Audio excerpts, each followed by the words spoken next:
Coach Jirabim, bonjour. Bonjour. Vous êtes un des doyens des entraîneurs dans ce pays du Cameroun. Alors, une question de terre d'esprit. Généralement, les clubs camerounais qui sont champions du Cameroun l'an prochain toujours n'ont pas pignon sur rue. Qu'est-ce qui peut être à cause? Oui, c'est vrai que c'est une remarque pertinente. La plupart du temps, les équipes camerounaises sortent champions du Cameroun l'année suivante. Elles ne font pas des animés autour d'elles.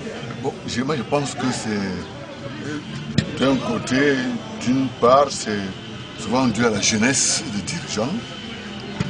Ça peut être l'une des raisons, la jeunesse des dirigeants qui sont à la tête de ces équipes qui sortent champions et l'année d'après, elles ne s'expriment plus à fond.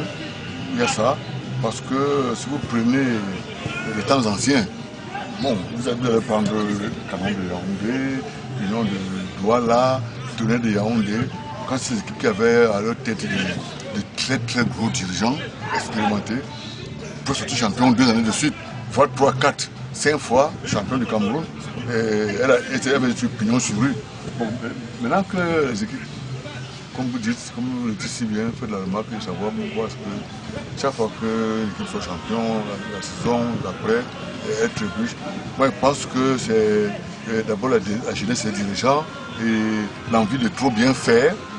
Parce que les gens se disent qu'une fois qu'ils sont champions, peut-être il faut casser la baraque. Il faut casser la baraque, mettre la main dans la tirelire, aller chercher les joueurs expatriés. Mais ils oublient que c'est les Camerounais qui ont fait de cette équipe championne. Oui. On les oublie, on va chercher les joueurs à l'étranger. Ils arrivent de l'horizon du vert. Parce que moi, je me dis que si les joueurs étaient bons là-bas, ils ne venaient pas au Cameroun, ils ne venaient pas au Cameroun. S'ils étaient bons là-bas, vous voyez donc, ils viennent faire la cour aux dirigeants dont l'équipe est championne du Cameroun. Et le président, compte tenu de l'appétit grandissant, ils sont petits champions, ils veulent être double champion, voire remporter la compétition africaine.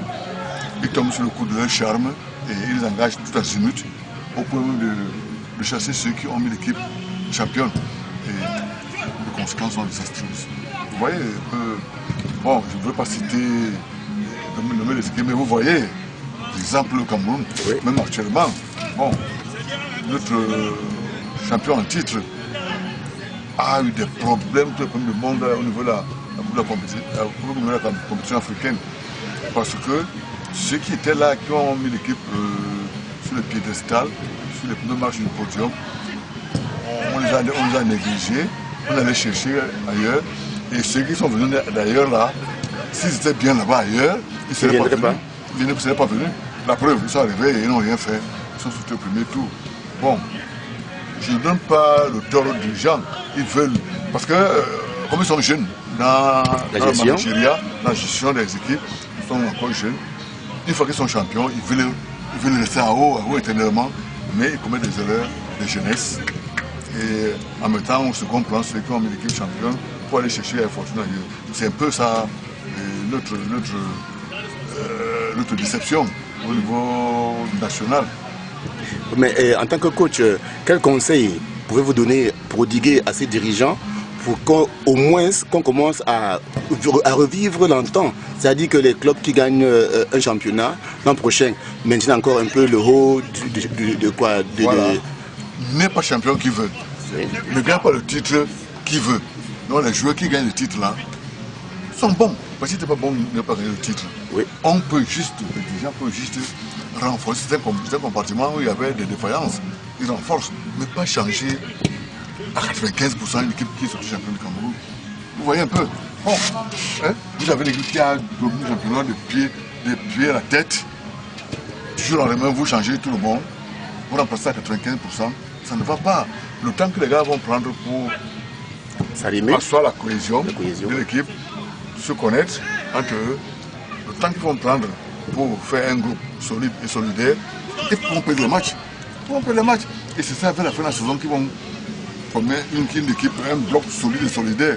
Donc le conseil que nous pouvons donner, nous pouvons donner à ces dirigeants, c'est que quand vous êtes champion avec un groupe, faites-leur confiance, renforcez, mais ne détruisez pas tout le groupe. Une autre question, coach. On remarque aussi qu'il y a des clubs qui changent les entraîneurs comme bon leur semble et sans respect des codes déontologiques. Alors, comment vous, les entraîneurs, devrez entre vous vous associer pour enfin faire finir ce problème d'entraîneur qu'on change à tout vent? Oui, c'est vrai que la faute nous revient un peu parce que nous n'avons pas un syndicat fort. On n'a pas encore un syndicat fort qui protège les intérêts nos intérêts, nous les entraîneurs. On n'a pas encore un syndicat fort. Et je pense que le jour où on aura un syndicat fort, qui pourra revendiquer, si possible, demander aux entraîneurs de ne pas aller dans certaines groupes. Les dirigeants seront obligés de changer. Ils vont changer. Bon, pour le moment, dès que le coach part le lendemain, 24 après, un entraîneur vient, il s'installe. Il y en a même qui s'installe avant que l'autre coach ne soit parti. C'est mon regard. Bon, c'est pour ça moi, je donne le tort au fait que nous n'avons pas encore un syndicat assez fort. Mais nous sommes en train de mettre sur pied un syndicat avec Michel Caron et Jean Vagile. Nous sommes en train de mettre sur pied un syndicat. Quand on l'aura mis sur pied, je pense qu'il va défendre les intérêts des entraîneurs que nous sommes et on pourra mieux gérer notre carrière par rapport à l'avenir. Parce que même si ce n'est pas des résultats, on ne peut pas changer les entraîneurs tous les ans. Les entraîneurs par saison, vous attendez à des résultats forts. Ce n'est pas possible. Le temps que le nouvel entraîneur viendra, le temps qu'il passera pour connaître ses joueurs, pour mettre en place une dynamique, une politique sportive, c'est la fin de la saison, il n'aura rien fait. Et l'année prochaine, on va recommencer dans une saison, 3 entraîneurs, 4 entraîneurs. Aucun des 4 ne connaîtra véritablement son groupe. Et vous voyez, les conséquences sont là, désastreuses. Ces équipes-là, la plupart des équipes ne peuvent jamais gagner un titre. La plupart de ces équipes qui changent tout le temps d'entraîneur gagnent difficilement le titre. Difficilement. Donc, nous en spécialistes, en professionnels du métier d'entraîneur, nous pouvons que leur donner les conseils de dire soyez patients. Je prends le cas de Bafang qui a son entraîneur depuis 2013. Le monsieur est à la 5e année.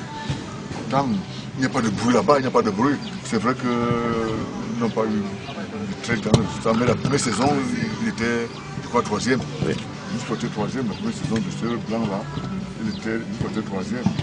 Bon, et puis ils ont tué une bonne équipe. Ils ont tué une équipe assez solide, solidaire, très bonne équipe. Donc le conseil, c'est que les présidents soient un peu patients, tolérants, et dans le temps, aux entraîneurs de travailler. 2 ans, c'est le minimum. Un entraîneur doit travailler, doit passer dans une équipe pour mettre sur pied un groupe solide, et puis concurrent et compétitif. Merci coach. Merci.